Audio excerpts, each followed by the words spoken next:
Ahoj, dneska se spolu podíváme na Domo tyčový mixér.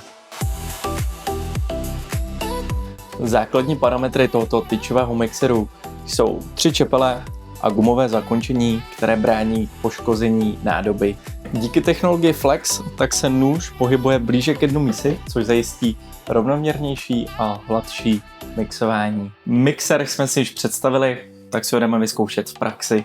Obě dvě části spojíme dohromady plynulým pohybem doleva a jsme dostali chuť na jahodový milkshake, tak si ho pojďme společně udělat. Připravili jsme si suroviny a teď jenom nasypeme do nádoby, kterou nalezneme v balení. My si tam dáme jahody, mléko a trošku cukru. Mixer ponoříme do nádoby a zeleným tlačítkem zde nahoře, tak ho zapneme.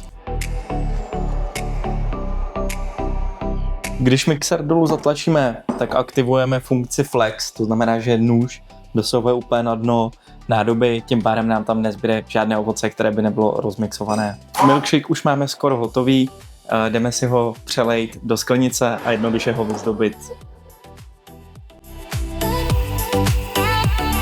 Přidáme brčko a máme hotovo. Tímto se s vámi loučím, na závěr jenom dodám to, že tento tyčový mixer obstál, protože je strašně jednoduchý na používání, což já ocením, a vidíme se v dalším videu.